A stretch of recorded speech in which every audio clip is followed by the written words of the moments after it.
Good evening. I am Moses Alexander Green. I'm the Director of Performing Arts and Film here at the North Carolina Museum of Art. I always start by saying I believe I have the best job in the world because the job is to curate dance, theater, music, film, and the literary arts for the State's Museum of Art and for North Carolinians. I will say when I received the job, I called Jaki, who is an elder in both my cultural community and also our artistic community. And I wanted to know what we could create that had not been here at the museum before.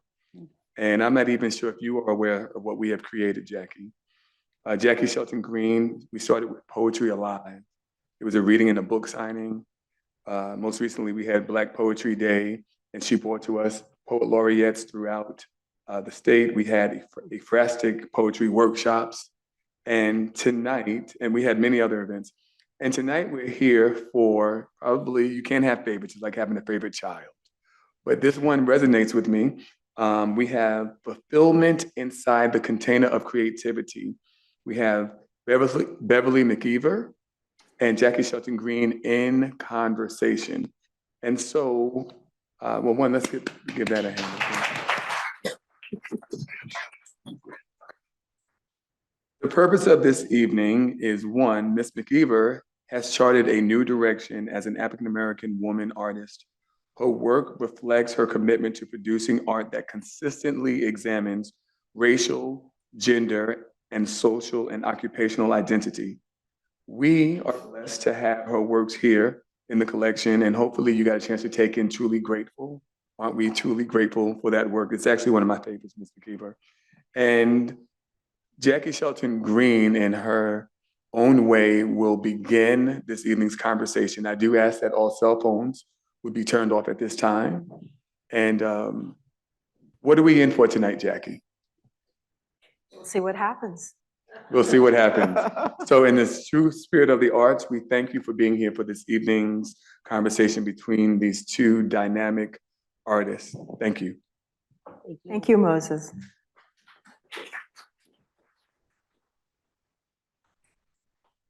Thank you, audience, for joining us on a Friday evening where you could be anywhere else. But thank you for being very intentional about coming to be with us.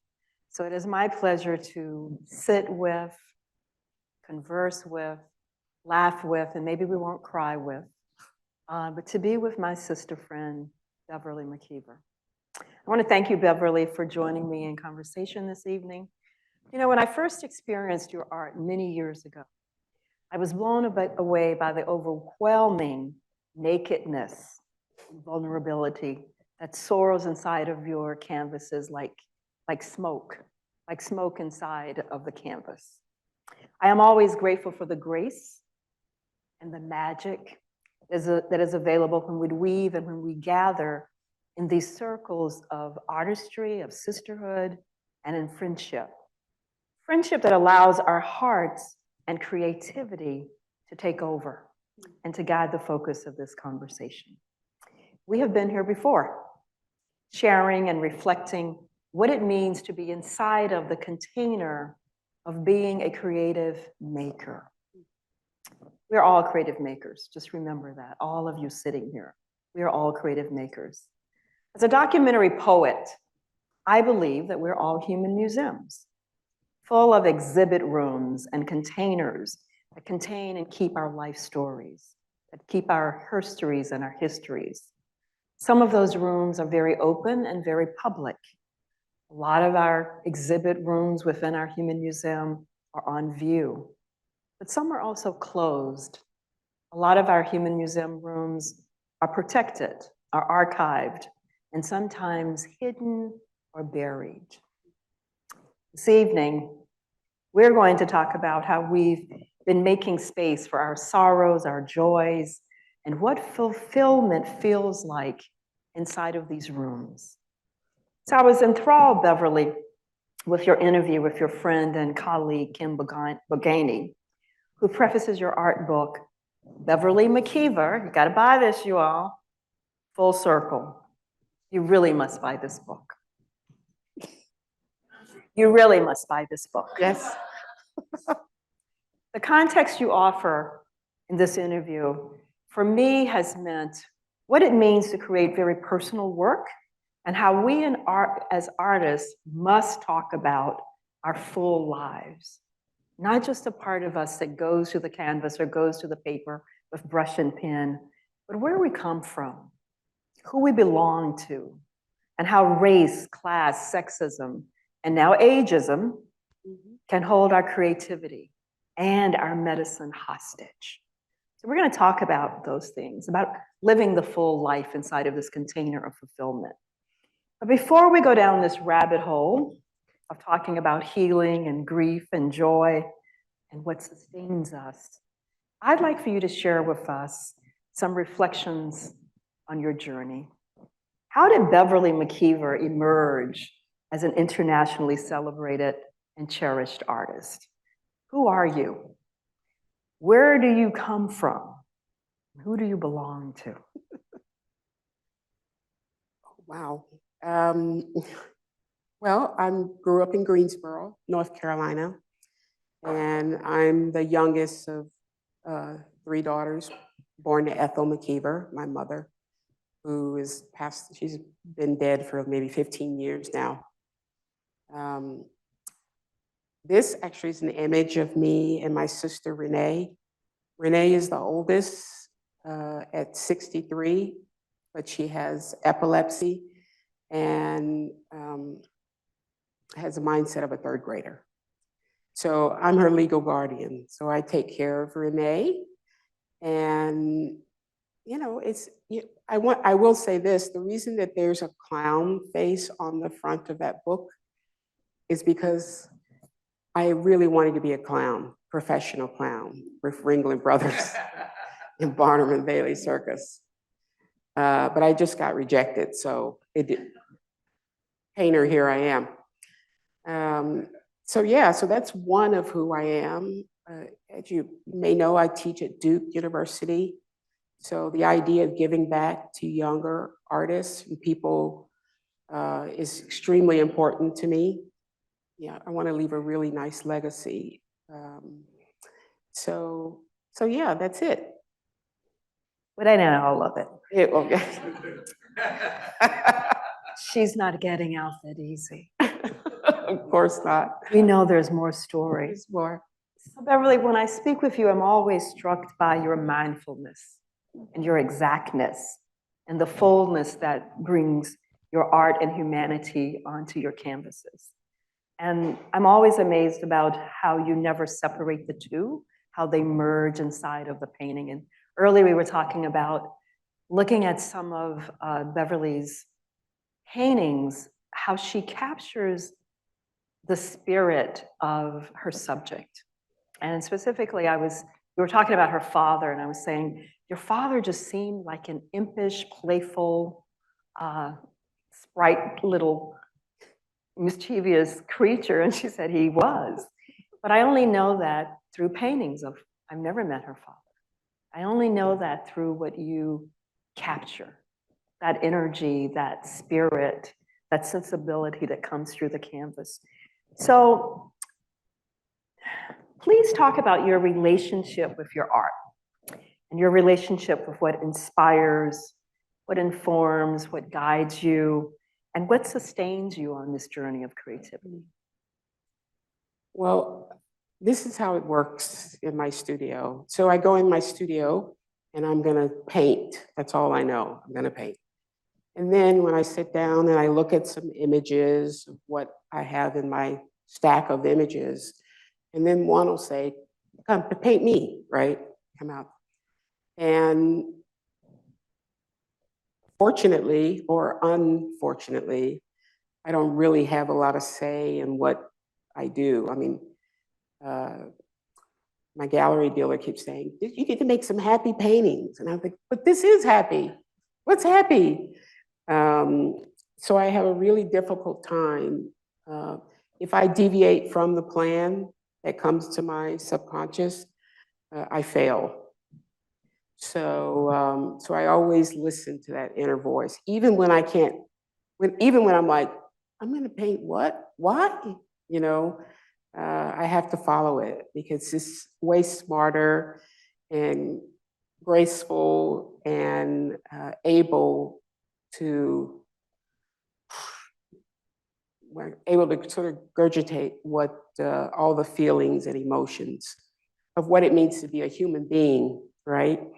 Some of which we shy away from because we're supposed to be strong. And I say this specifically to Black women. You're supposed to be strong. You just take it, put your big girl panties on. And so it's really sort of, it's difficult to show weakness and to just be vulnerable, right? So that's important to me to talk about those kinds of things. I'm just gonna flip this real quick because I'm gonna talk about Renee. So let me just say, I have maybe 7 paintings in this group, and all the paintings are brand new. They haven't been seen. They'll go to, I'm working on a solo show at Barry Campbell Gallery in New York City. And it's a 9,000 square foot. Yeah. Wow. I should be home right now painting, right? It's 9,000 square feet. And so somebody asked me, well, how many paintings do you need, right? Well, if you've ever been to Craven Allen Gallery and seen my shows downstairs, generally John can hang 28 paintings. And that's a really small space. I mean, it's probably not 300-400 square feet, right? So I need a lot of work. That's my point.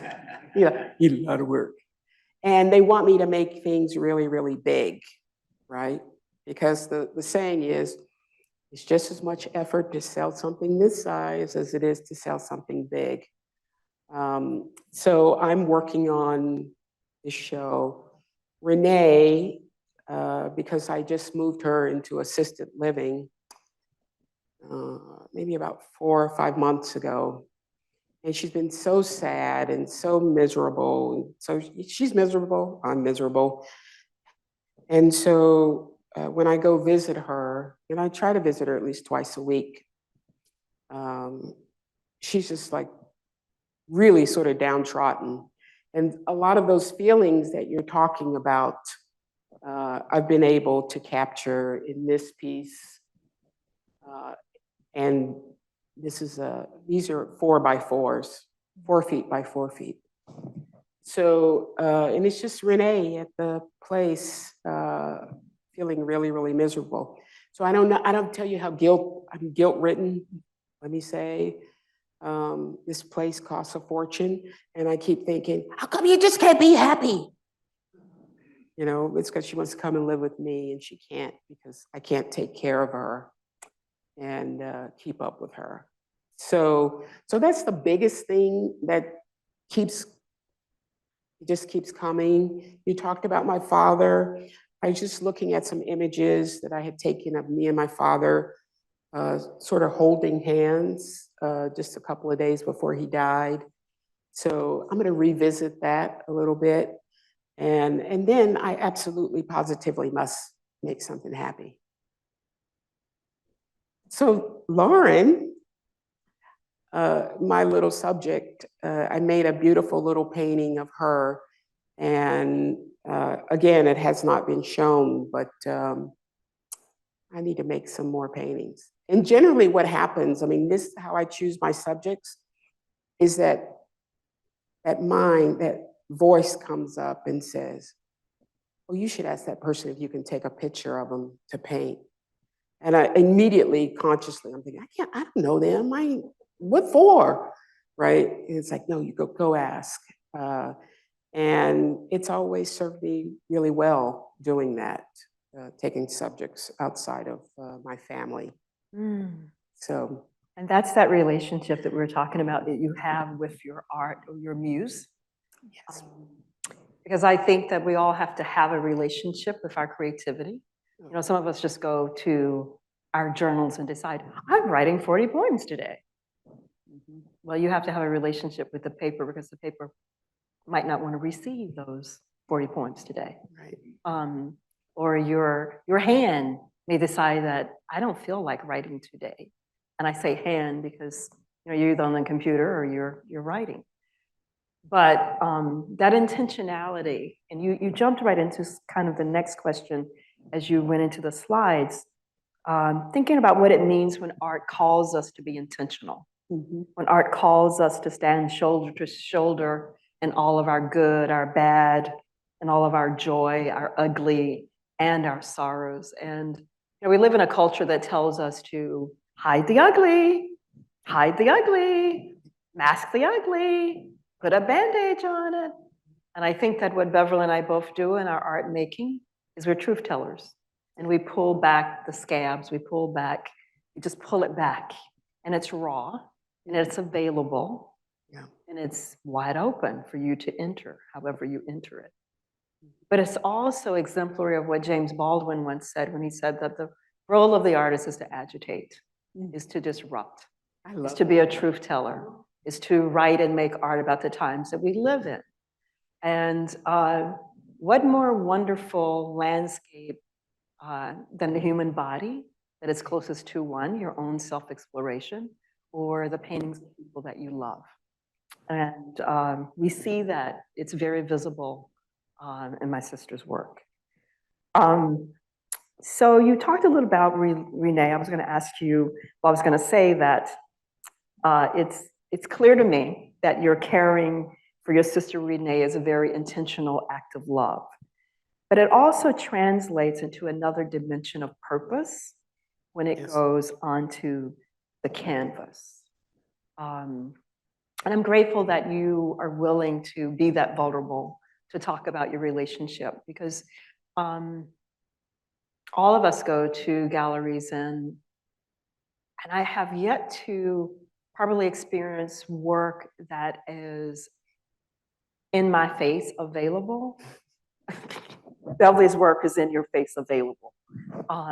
Everything, every crevice, every frown, every tear, even when there's no tears on the face.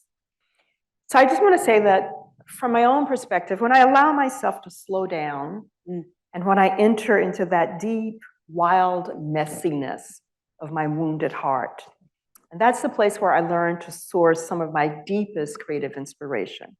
It's also where I find my soul's encoded medicine. And Beverly and I have had conversations about that kind of medicine. So Beverly, let's talk about that medicine. What is the medicine that you find inside of the messiness of how you have broken through the rubble? Or what containers did you create to hold the rawness? So when I read the interviews in here, I was very taken with the messiness of wanting to be a clown. And she didn't tell you why she wanted to be a clown, but how she broke through that rubble of wanting to be disguised or wanting to be masked. So she unmasked. So let's talk about how that becomes medicine.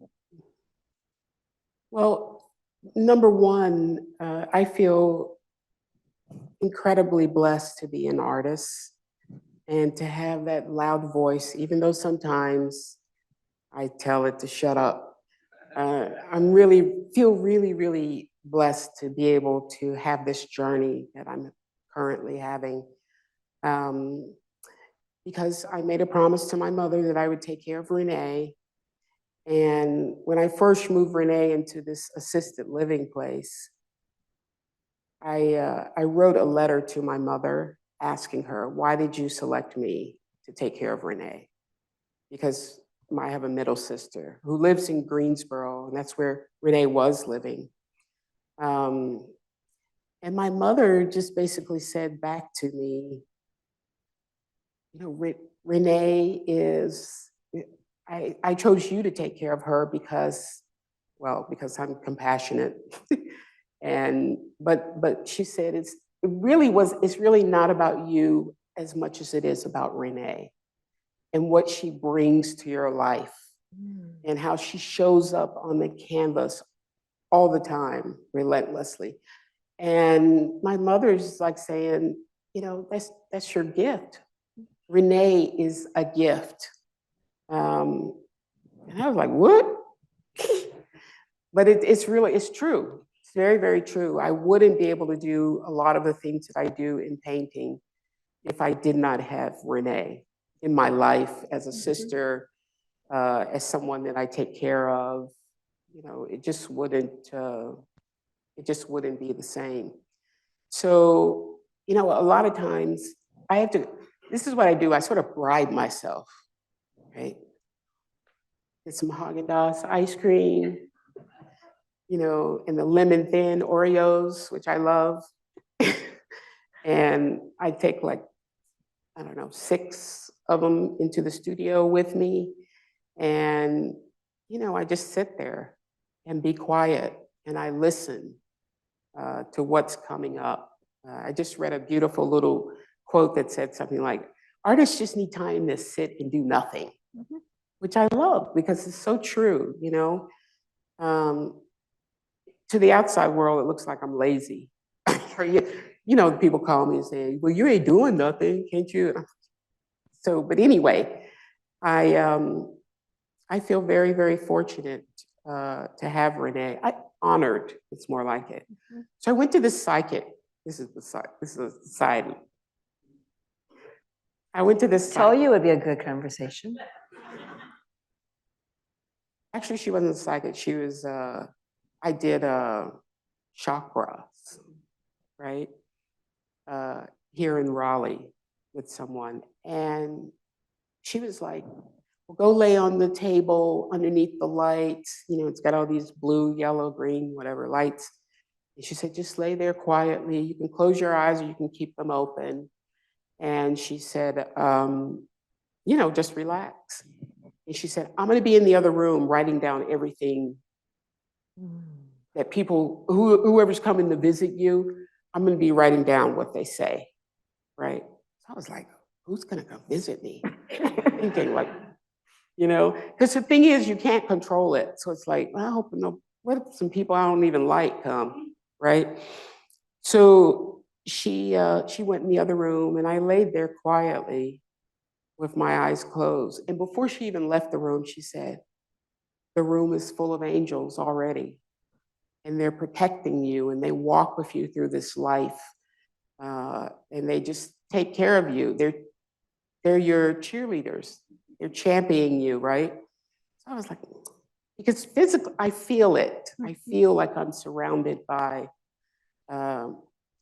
protectors, maybe ancestors and stuff like that. But anyway, after 30 minutes of lying there, you know, I got up and I felt great. I mean, like my knee, I limped to the door because I have arthritis in my knee and it was gone.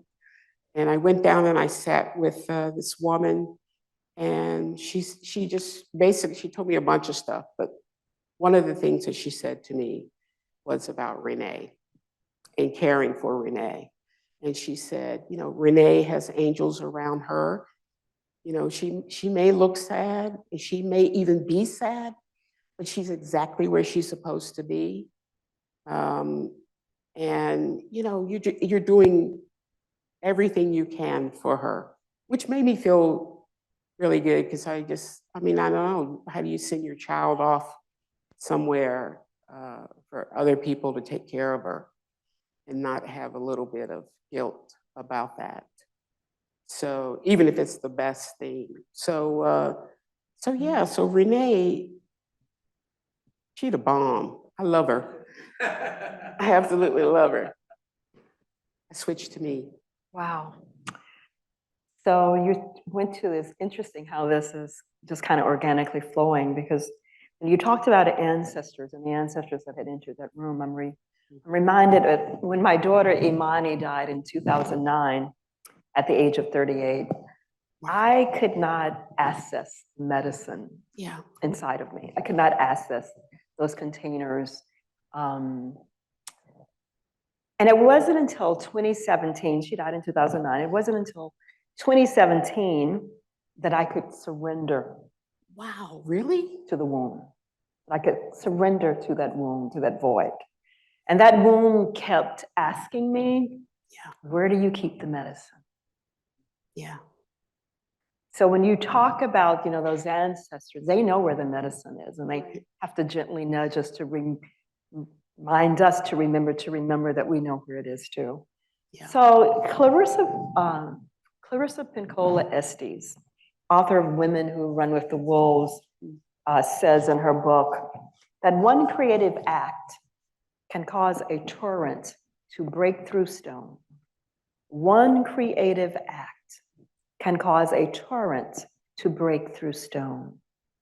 So I wrote the long poem, I Want to Undie You, for my daughter, as the wail, the scream that was lodged deep, deep, deep in my bones. That sacred rage became a roar, towering through all of those portals of creativity, declaring that I had not forgotten how to allow space for the divine, that I had not forgotten how to allow space for the divine. I'd not forgotten the feminine revolutionary that I am. Yeah.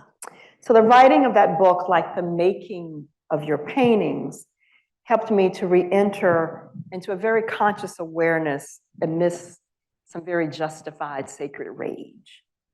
And that rage reminded me that I am a creative muse. You are a creative muse. And we are medicine women that live inside of us. There are so many medicine women that live inside of the art, that live inside of Renee, that are coming through many portals that the paint, the ink allows us to step through. So that rage reminds me that I am also those containers for the making of the poems, and that they're also containers for that truth-telling and for witness. Because what we're experiencing from Beverly right now is what it means to witness, what it means to witness inside of self-exploration, and what it means to witness inside of caring for others. So this is not your normal interview with an artist. We ain't talking about paint drying on canvases. We're talking about souls drying on canvases. And I had to learn that utterance, this is utterance.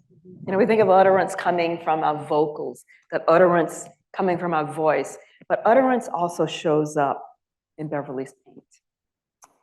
And we see how your paint sustains you. So my next question or statement, your images are indeed powerful utterances. And in the interview that I've read, you state that you believe that you have sometimes upset people when you have shown your authentic self. That comment really resonates with me. Why do you think people need to project their own fears onto us, onto our art, and which sometimes becomes very judgmental of the work that we're making? So I want to ask you, have you ever experienced, one, that sacred rage inside of the paint? And how did you stay motivated after you described what might have been a creative setback? So we've talked about the medicine and all the containers and how we just badass, right? But describe that creative setback and how you stayed motivated through it, and how you stayed motivated through the judgment. So when people ask you, when are you going to paint something happy?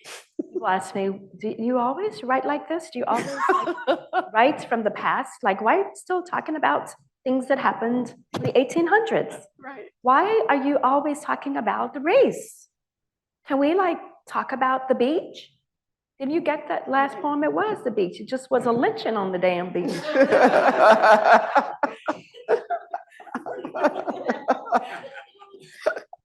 Every sunset isn't glorious. That's right. Every sunrise isn't glorious. That's right. Depends on what tree you're swinging from. Exactly. Right? Absolutely. So talk a little bit, Beverly, about creative setback and how you move through it. Well, I want to say one thing about your daughter passing and the time that you spent,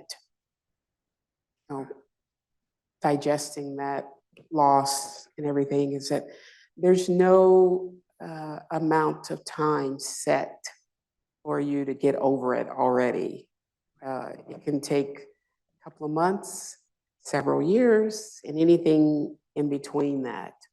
So it's hard. I don't beat myself up about grieving my father. He's been dead for 2 years now, but I still really, really miss him.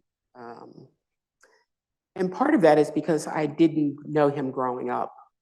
I only got to know him after my mother passed away. So the last 12 years of his life, my mother was dead, and I was able to develop a relationship with my father. And it's just so weird because you find out you actually have, even though I didn't grow up around him, we have a lot of things in common, and we do certain things that are the same.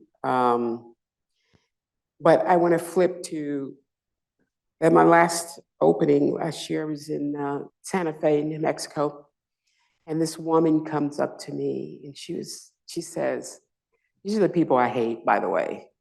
So if you're in the audience and you're thinking about coming up to me to say this, don't. Okay. So she comes up to me and she says, "Oh, wow." She said, "Ooh, you need therapy," she said. And she said, "It looks like you're using your artwork as a way to work through a bunch of stuff." And so I said to her, I said, "Well, actually I paint, my paintings are a mirror that I hold up to the viewer so that you can see yourself." Okay, they didn't go over so well. So it's a great way, they'll walk away. You know, it's my way of like saying, why are you here? Why are you here and judging me and giving me grief about being honest and open? Why is it a negative that you said I need therapy? Or, I mean, like, you know? So now, I mean, there used to be a time when I would almost apologize for being so open, so vulnerable. But now, you know, you can't hit them. That's really what I like to do. It's just like, poof. So since I can't do that, I usually just say something like, you know what her response was after I said that? She said, "Well, everybody doesn't need as much therapy as you get." She's still not clueless, right? So I think humans need to learn that, just be more mindful and thoughtful about what you say to someone, and recognize that it is a projection. It's you. You projecting onto me, right? Maybe she needed therapy. Maybe, I don't know. She was unhappy. Maybe she sensed inside of her the sadness or the joy or the rage, whatever. So I think I consider it my job as an artist to help my audience. If you can't, like my mother used to say, if you can't say anything nice, don't say anything at all. Just let it go. Why are we into beating each other up? It's pointless and it's painful. So so it's hard to work my way out of, I just finished building a studio that's 2,000 square feet at my house. And I just got finished last week. And now I'm afraid to go in there. I mean, it's crazy because I don't think it's really mine. Ooh. I know, right? Like somehow I have to make peace with the idea that that's your big studio and you need to take your butt out there and use it accordingly. Yeah, I know. But that comes from not feeling worthy, right? Which is something I have to address of myself every single day. I have to tell myself that every morning. I have a mantra that's taped on the mirror in the bathroom that tells me, you you're worthy, right? So yeah, so that's it. Wow. That's what I'm beating myself up about now. Yeah, we live in a culture that that really will sap all of the creative juice out of us if Yeah. we allow it, if we allow ourselves to feel like we have to ask permissions of others Right. to be our authentic selves and to show up in our own skin. Right. And I think that's the biggest problem of when people approach you or me, approach me after poetry reading. I had a friend come to a poetry reading, African-American sister, came with mutual white woman, friend of hers. And she called me after my reading and she said, I'm calling because Jacqueline is so upset. I was like, what happened? What happened? She said, well, she left your poetry reading in tears. Like, your poetry is just too, it's just too real. It's too hard. It's too, like, history is so hard to bear. Like, could you just, like, when you do public stuff, could you just, like, tone it down? Could you just write less real? Right. I was like, you're asking me to not breathe. That's right. Exactly right. You want me to write myself out of existence. Right. That is not what my art is here for. That's right. So I think that, you know, if we had like 2 more hours tonight, we could talk about those cultural barriers and what it means to live inside of the hyphen as an artist, as a woman of color. Right. You know, what it means, you know, to live in this culture, this scary culture called America. You know, all of the things that are happening to us right now. If we had 2 more hours, we could talk about how all of those external factors, you know, bear into this energy that takes up so much space. Right. And we're just trying to make the art. Yeah. I'm just trying to write a poem.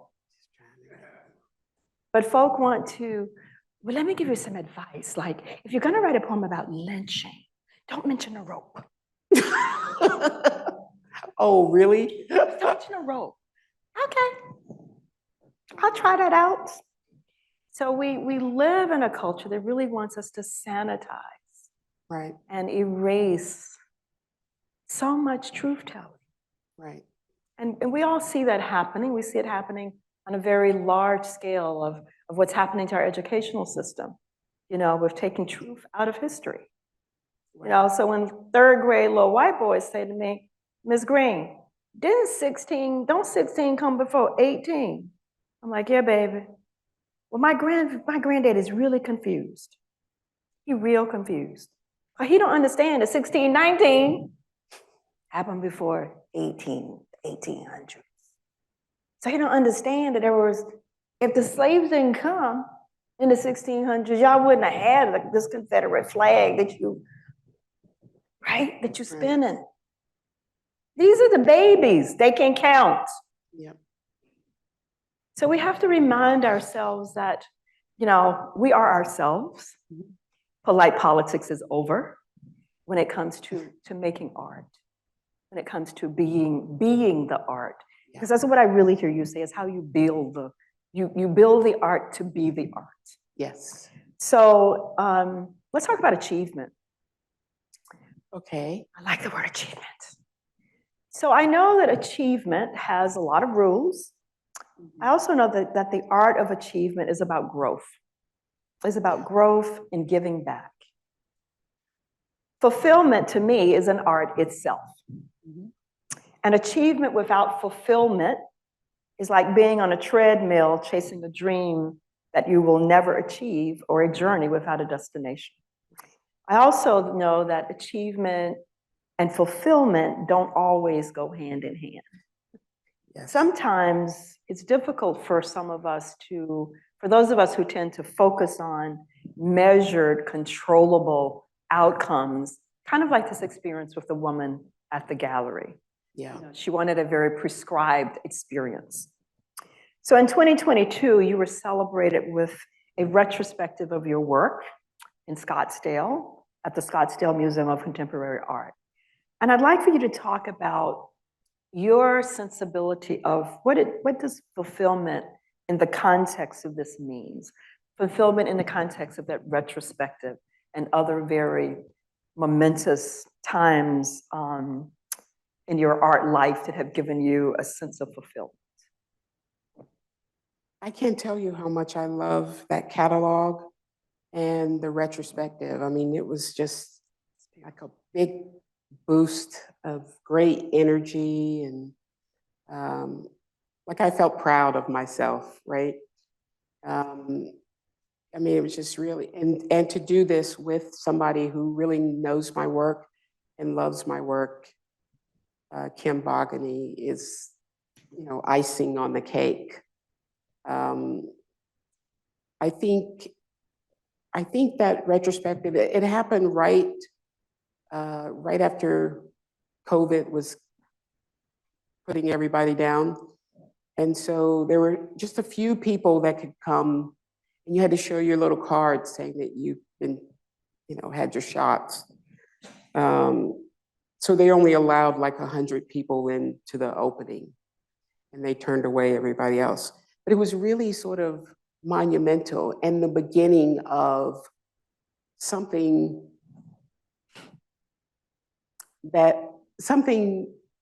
big that I couldn't really tap into, right? I was like, okay, I want this. I want to be famous. I want to be like the girl, right? And the opening was really sort of wonderful because a man that has a home in Scottsdale, but actually lives, collector that actually lives in Missouri, he came in to the opening, and the show had 52 paintings of my work. And then it had 10 to 12 paintings of former students that I had taught, that I've committed to making into artists to date. It had their work hanging in it, because I really do believe in reaching back and helping out.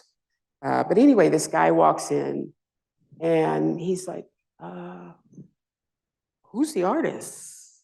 And so someone comes and gets me, and I meet this man and his wife, and they're lovely. And he starts going through the gallery spaces. This is like 5 gallery spaces in Scottsdale. And he's like doing this. I'll take that one. I'll take that one. I'll take that one. And so I was like, what? But it was my dealer, John, here at Craven Allen, who sold him $500,000 worth of work. Right? So all of a sudden, I was like, You the girl.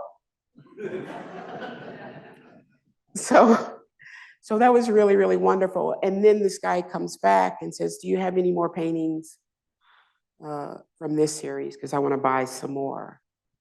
And so he bought some more, that's the only way I'm able to pay for Renee's assisted living, is through the last couple of years of art sales. But I had to like say to myself, like, you're worthy, you're worthy. Like, because I grew up really poor, and my mother was paycheck to paycheck, this sort of, she would get paid as a domestic worker and pass the check on to, the rent or something that we needed. So I developed that mentality. Get the money, and then you got to get rid of it, right? Like, do something with it. So I bought a car, but finally I gave myself permission to like retrain my brain to say, you can save it. It's okay if you have some money in the bank, right? It's okay. And part of that is just like my family always asked me for money, and I would say, I ain't got no money, So the part of it was trying to hide it so that they wouldn't ask me about borrowing money that they had no intentions of paying back. So so I had to learn how to redo that. And then, so after that, the last 2 or 3 years, I'm sort of emerging. I cut my hair off. Oh, I've had locks for 20 some years.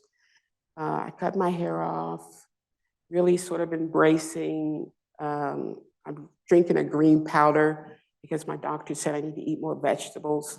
So I'm doing it in a powder. So I'm taking these steps to better care for myself and, to live a full life, right? And it's fun, but it's scary because at every turn, I think,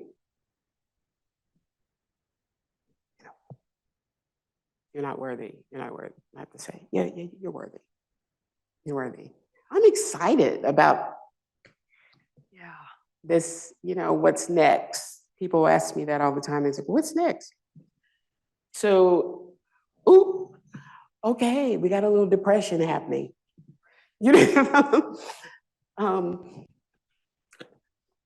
can I say? This painting, it's not done, but again, it's me. It's going to like join at the neck, me join at the neck.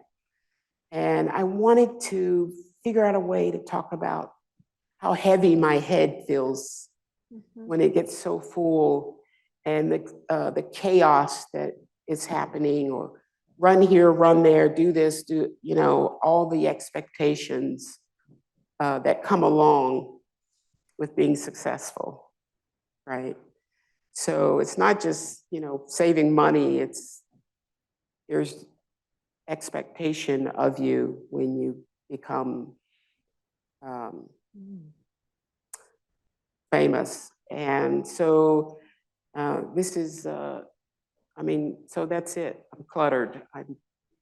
And I have to work on, pushing those things out. I mean, that's the beautiful thing about being an honest painter, is that you get to cry, and it's like you purged, right?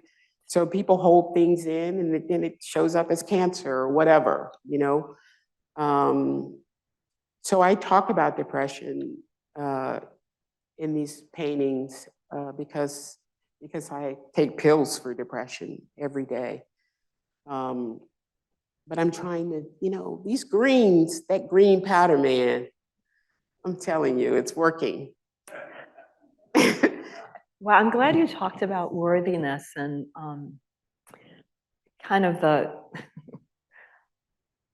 the yoke that comes with being in the public, the yoke that comes with being celebrated. I mean, I don't, my poems don't bring in the kind of money that her paintings bring in. Trying to figure that one out. Maybe I could paint them on some canvas, maybe. But the point is, it's such a yoke sometimes that you're pulling. And when you talk about what's expected of you. I remember when I became the poet laureate, I sat down and I had a conversation with myself about what is expected of me. And then more importantly, what do I expect of myself? Yeah. And that's the relationship going into this art. When we look at work that is so hauntingly beautiful, that's so hauntingly, if you can really be present to the beauty of what haunts you inside of this work, then you receive the medicine. You do. Then you receive the medicine. And you also come to learn that our art is bigger and broader than the confines of this westernized hemisphere of our hearts and our souls and our spirits that wants us to like keep it right here. Right. Keep it tight, keep it clean, don't be messy. But it's bigger than that. Yeah. It's bigger than the gallery. Right. And life is messy. Because life is messy and life is bigger than a gallery. So coming back to this notion I started with from the beginning, we're all human museums. Yep. And you're just able to give us all of those rooms. Every time you make a canvas, it's one of those rooms inside of your own human museum. So your art demonstrates how a lot of embodied lessons stay with us. Mhm. And I want you to talk about how you have witnessed your own healing and the healing of others through your art and creativity. I'll go back to my father, so who I did not grow up with, and I never lived with him until the last 4 or 5 months of his life when he moved into my house. And he's always been the kind of guy that would say to me, like all my life, he would say things like, you make sure you get yourself a house.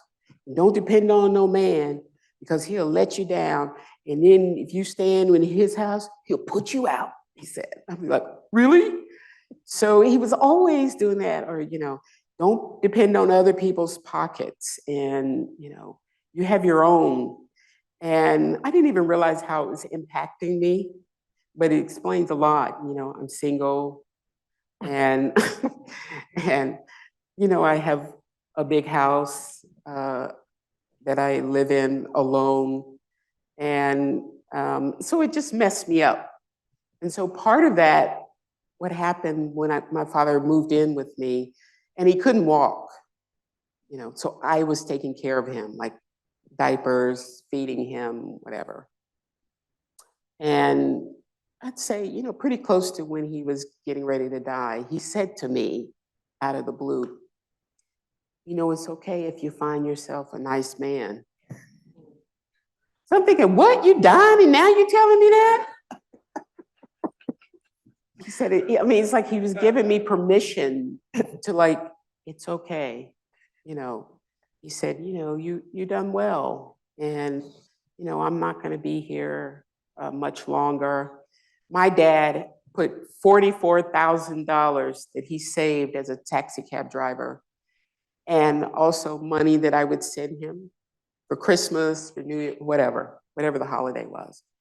He put over $44,000 in a safety deposit box, because from the Depression, he was like, I ain't trusting the bank with my money, right? So after he died, I went to get the $44,000 out of the safety deposit box. And he said, I want you to have it. I want you to have it, and I want you to buy something that, that you love. I want to take care of you, which was just absolutely lovely. But it was part of the healing process for those last days with him giving me that permission, him giving me my money back, right? Because in the safety deposit box, there were envelopes that said, Merry Christmas, love Beverly, or like, Happy Easter. It's like all my handwriting and and it was just $44,000 stacked, just like that. Sweet. So isn't that sweet? And he's like, so I want you to have something when you retire. And I said, well, I got a 403, but he don't know what that is. So he's like, what's a 403? So yeah. Wow. So all of those things kind of bring us to this discussion of self-actualization and worth. Yeah, absolutely. Worthiness. A wise elder once told me that if you don't tell people your worth, that they will assign a currency to you. It's true. So if you don't tell people what you are worthy of, how much you are worthy of, then sometimes people use their own currency to devalue us, to erase us, to marginalize us, to mute us, Right. or to even want to invisible our artistry. Yeah. All of that is about worth.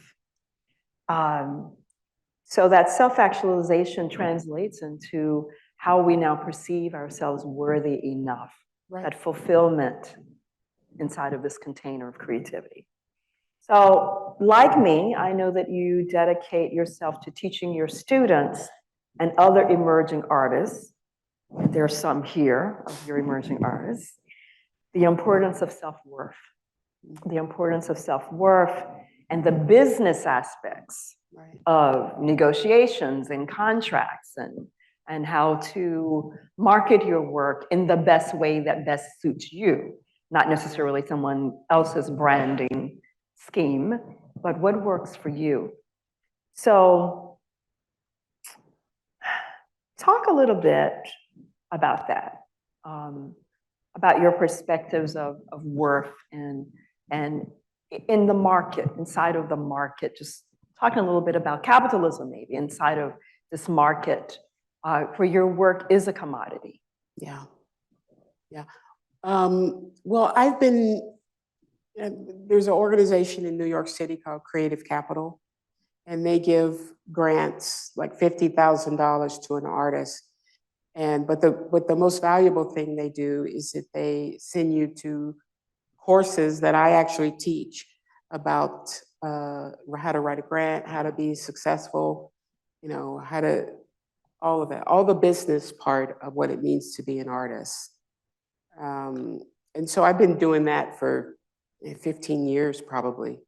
And it really was the beginning for me because I was like, what? You can do that? I can have a house on Martha's Vineyard? Really? I don't, so don't ask me if you can come. I don't have one. So, but I learned through teaching those courses, how to write a budget, how to organize, how to negotiate. My job at Duke, just the whole, it's not just about being an artist and creating. That's what happens in a studio with me alone. But the big picture is, being marketable, being sellable. The gallery in New York they don't care that I'm bearing my soul so much. They like, well, how much can we sell this for? That's their intent. And so, which is fine with me because then, we can go to Martha's Vineyard. We can buy a house in Martha's Vineyard. Yeah. So so I really, really believe in that. In fact, now that my studio is built, I'm going to build a residency it will be in Chapel Hill, and it'll be called Rennie's Place after my sister, Rennie. And it'll be specifically, thank you, it'll be specifically for people of color and women at first priority of things. And basically what I'm gonna do is, it'll be a residency, so it'll be two artists that'll be selected by the board, and then they will come to the residency where they will live, have a place to live, stay, and have a workspace. So it's not just for painters, you could be whatever you are, right? And I'm gonna pay a stipend of $2,500 a month. Because one of the things that people don't realize is that when you leave and go to a residence, the bills are still ticking. You still got to pay the mortgage or whatever. So I believe in doing that. And even more valuable is to host classes that will teach professional development. And you listen, if you have one job, you're not going to get rich. You have to have multiple venues of income in order to make it, right? I'm not going to get rich at Duke. We don't got no Dukes out here, do we? So it's not going to happen.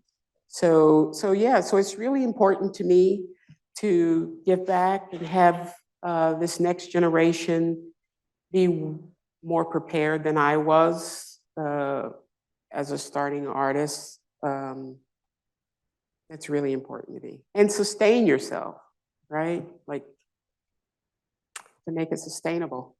Well, this is a great segue into talking about, first of all, it's an honor to know you and your amazing work. I just need to say that.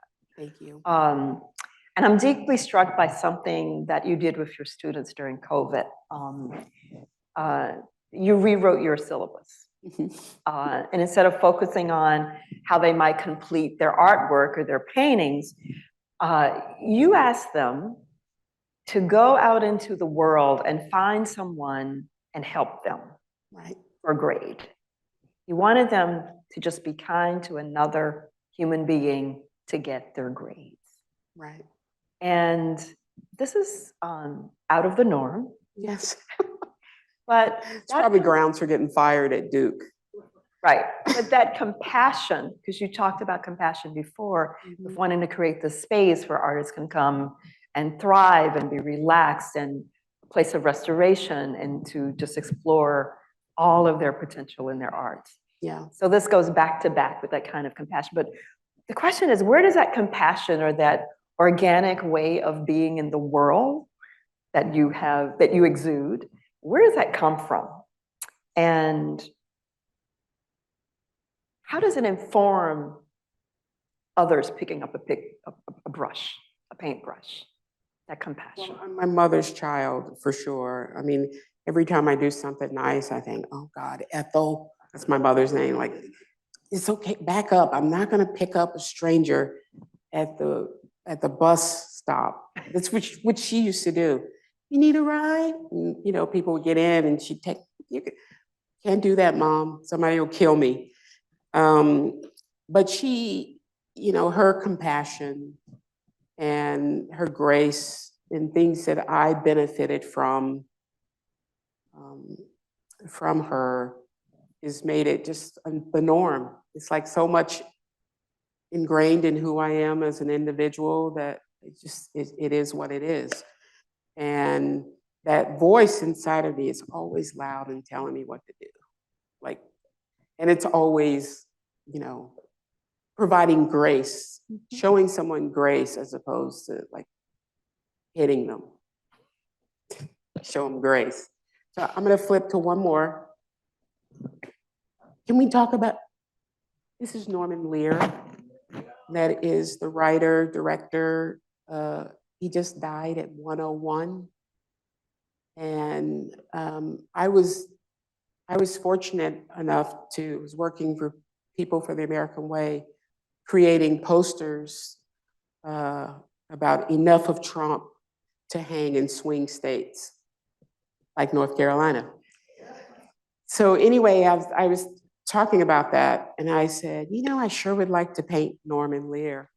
And the guy that was working with me, he was like, are you sure? Are you serious about that? And so he asked Norman, I said, I'm not gonna do a vanity portrait of him. You know, I mean, he gonna look like he's 101, right? And he said, Norman, I said, I'm gonna paint his soul. And Norman said, yes, I would love for her to paint my soul.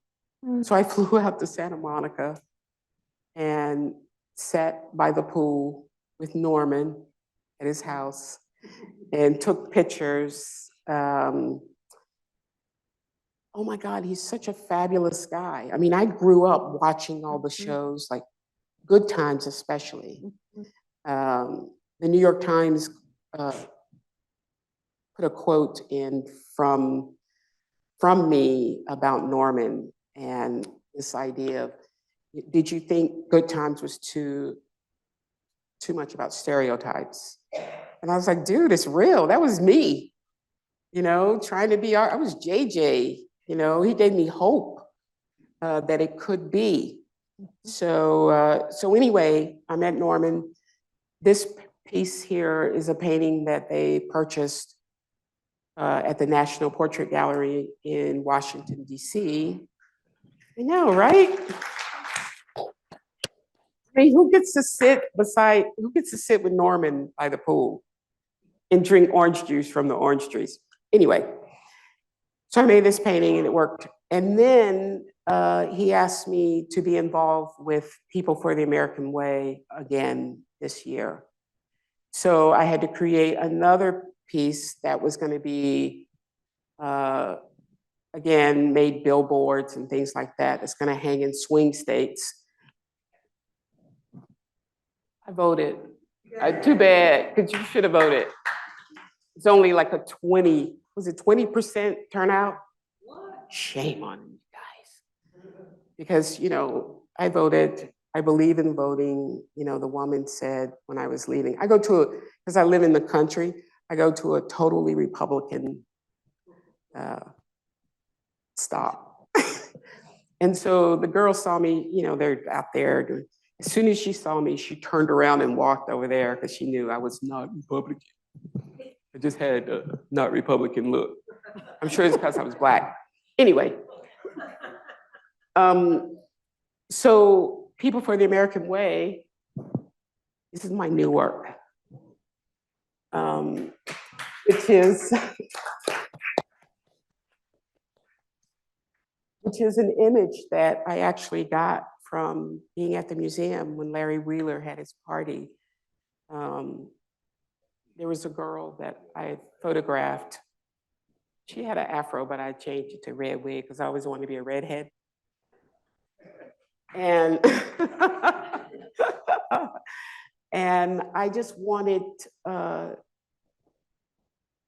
have something powerful that we could talk about reproductive rights for women, women losing their rights, this young generation that seems not to care, that, you know, abortion might be illegal very soon. So they're gonna make this into a billboards, but they're also gonna make it into cups and all kind posters. You think it, I hope you're right. But yeah, it's just important to me. So. Wow. I don't think so. Well, I'm not. Well, That's it. this is so this is the time, Beverly, when I thank you for being the possibility. Thank you, Jackie. When I thank you for demonstrating how art can exist and how art can very much survive outside of the norms of Western and Eurocentric acceptance. Yeah.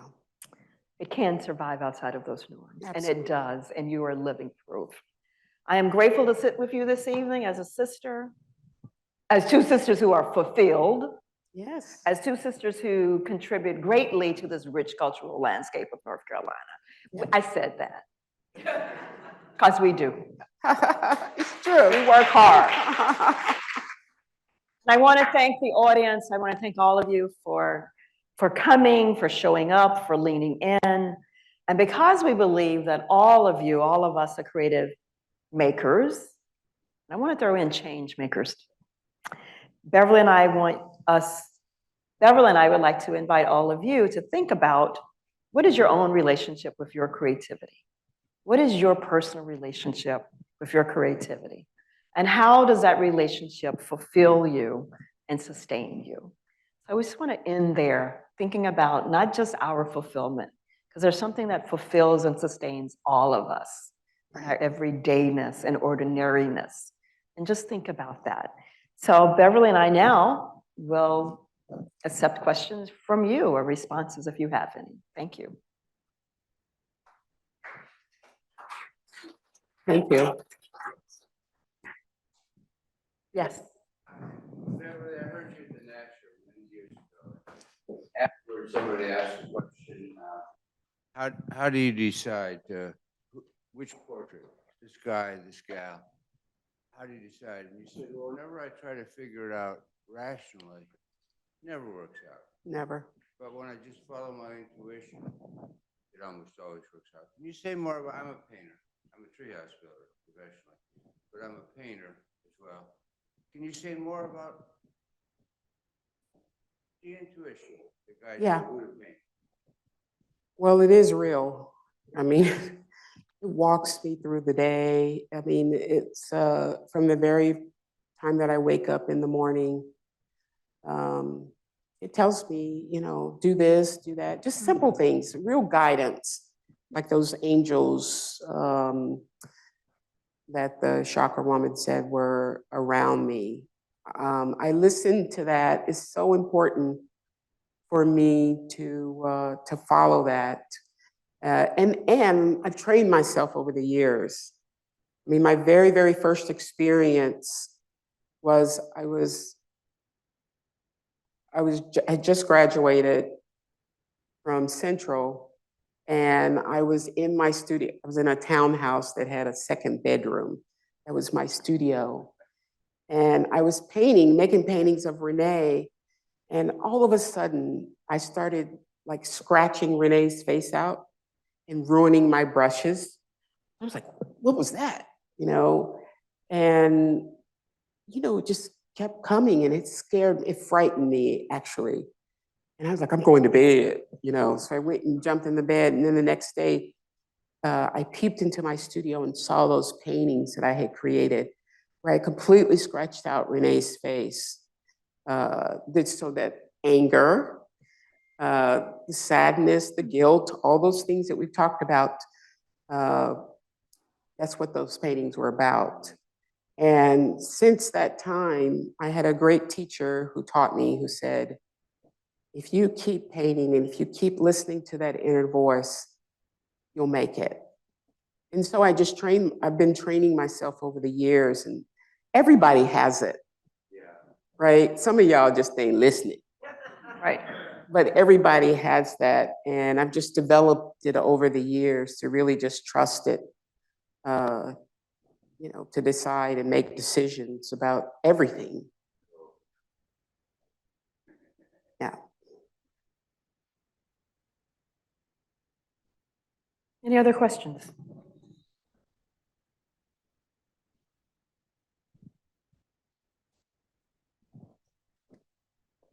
I very much needed this. And so thank you so much for this opportunity to sit here.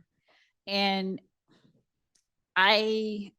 most of my time, my career has been in tech, right? And so knowing and seeing, especially now with artificial intelligence, and, you know, now you can have, you know, I can try to create something like that. I can try to write like you, but it can't replace That's right. the feelings, the emotions. And so, you know, it's just needing to be having that reminder.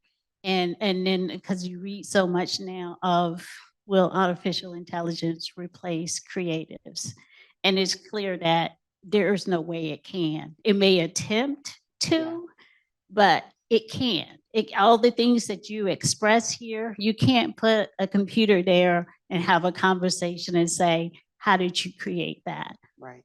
So I just was curious from your perspective, how do you see, but there is a place to integrate it, but it will never replace it. So I was just, as you have students coming along or others who may ask these questions of, is there a place for artists, for writers, for poets? What would be your answer? And then for you to give me advice for, how do I respond back to people who say, well, those jobs are going to go away? I would appreciate your advice. Well, I just recently was doing an interview, and somebody asked me about AI and how I felt about it, and if it's going to take over my work. And I said the exact same thing that you just said, was that, you know, it's not emotional.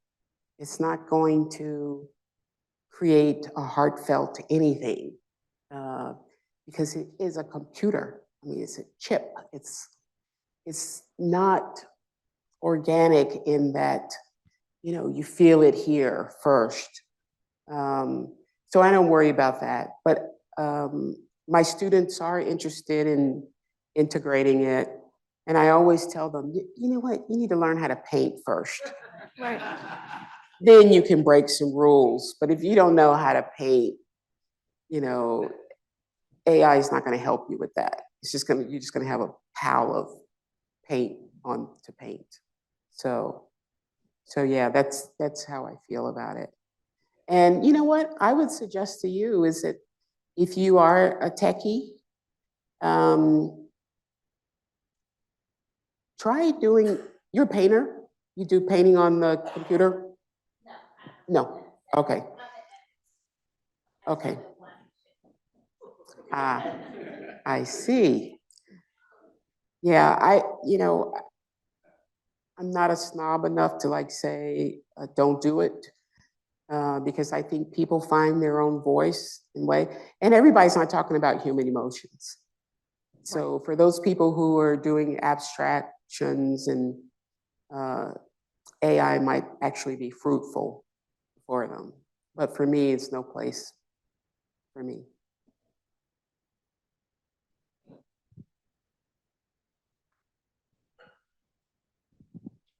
You talked about learning to paint.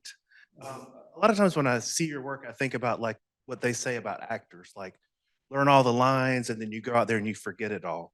And I know with you, there's a real, obviously a huge amount of understanding of the materiality in the paint. And I know that you like particular types of paint and all those things, but then you're able to um, almost forget it in the Yeah. work, or it appears that way. Talk about how you got to where you could do that. And is it an ongoing sort of struggle? You have to kind of do something to get into that mindset of making. Well, it's totally ongoing because, when I go into the studio, again, consciously I want to do A, and subconsciously I'm going to do B, right? And so it's really sort of difficult for me to, like you're right, I do forget about the painting, but it's so entrenched in me that I can like say, oh, like this particular piece, it was just, those are two separate canvases up there at top because I didn't feel like boat was not gonna fit into this 5x6 painting. So I added those two canvases at top, and I was like, I don't know what I'm doing, like what? And it just came to me. I mean, I really do listen to that. The person that bought this painting, he said, I don't want that boat part up there. And I was like, you idiot. But not my call. I mean, I think for me, it's the power of it. He said, I'm not political. And I thought, right? So yeah, it's just, and I am trying new things all the time. Why don't you do this? Why don't you do that? That's what my mind is saying. So just try to follow through on that. That's the key to success. Follow through. Yeah. Right? A lot of people almost get there, but they don't follow through. I just told my son that today. Thank you.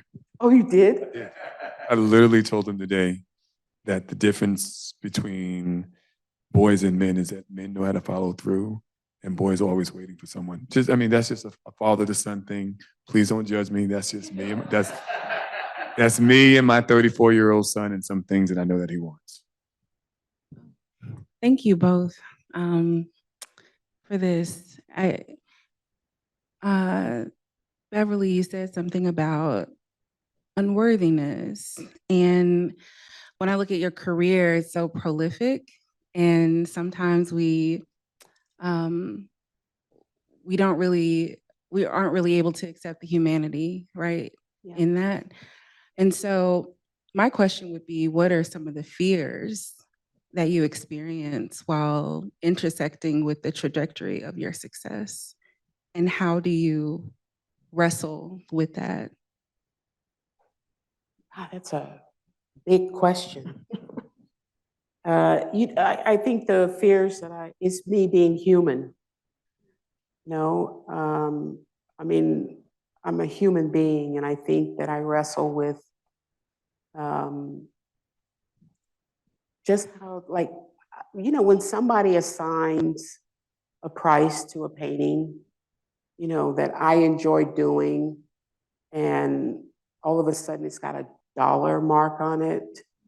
I can't let that dictate to me that, well, I just sold that painting for $60,000. That means I don't have to work anymore, or I got it like that. And so it's two very separate things. The human side of me is fearful of not feeling worthy all the time. I have to remind myself, literally. And the part of me that's channeling whatever's coming through is like the sky's the limit. I'm trying to merge those two together. I believe it, but sometimes because I'm human, I have self-doubt sometimes. Yeah. Yes.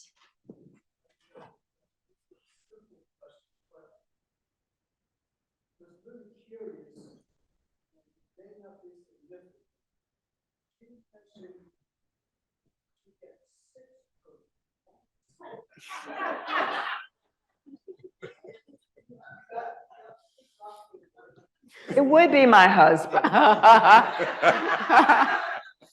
Well, that's it. Do I deserve more than 6? Because I would have gotten 7.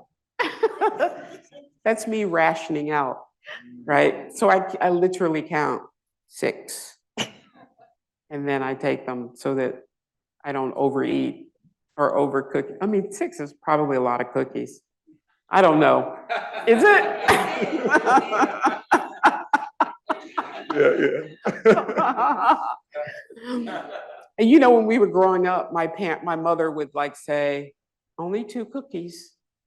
You know, everybody get 2, and you're like, 2? I said 6. So as we close this evening, I'm reminded of my childhood. My parents didn't take us to see New Edition and the People of the Time. I grew up seeing James Brown and B.B. King and the greats, Gladys Knight. So I grew up seeing the living legends, and what I felt tonight, that what the North Carolina Museum of Art has been able to do, and this has been filmed, we have 2 living legends here tonight. And so I want to thank you both for being here. And generations to come will remember that we had this conversation, and thank you so much. Thank you. Thank you all. Have a wonderful evening. Yeah.